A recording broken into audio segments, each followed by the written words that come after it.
Shitala recording studio Bihar Sharif.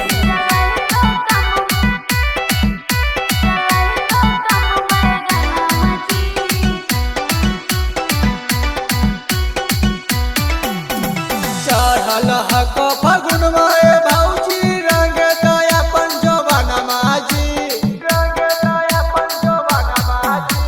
चढ़ल हक फगुन में भौजी रंग दया पंजोबन माझी। तोरा से कुछ नहीं हो तो ये देवरू चलाई तो कम बैगना मजी। तोरा से कुछ नहीं हो तो ये देवरू चलाई तो कम बैगना मजी।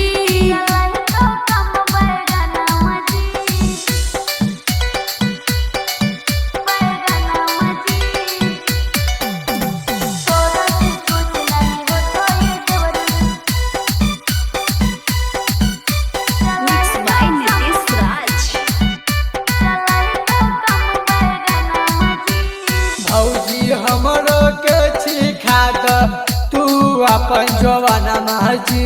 ए देवरू ऐसे जानी बोला तू सम्हारा जबनवा जी।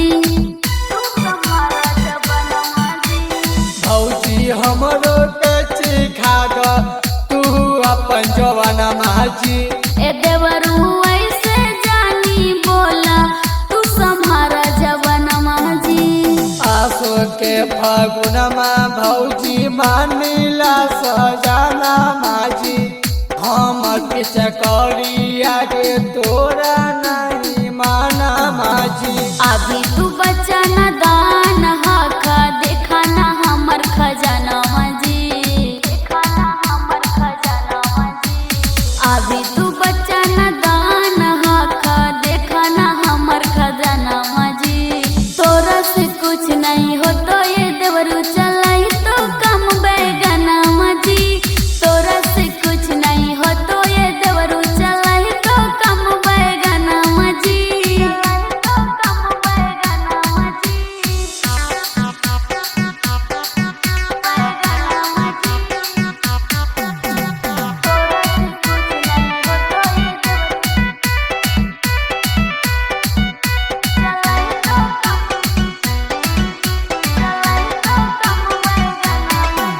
हे भौजी होली के महीनमा बड़ी कर मन माझी। ए देवरू ऐसे जानी बोला तू सम्हारा जवन माझी। भौजी होली के महीनमा बड़ी कर मन माझी। ए देवरू ऐसे जानी बोला तू सम्हारा जवन माझी। आकाश दीवाना माँ के सिखा द अपन खजाना माए भौजी। जे कहबा तुमे भौजी मानबो कहाना माझी। जाना तो तोर भैया तकार तो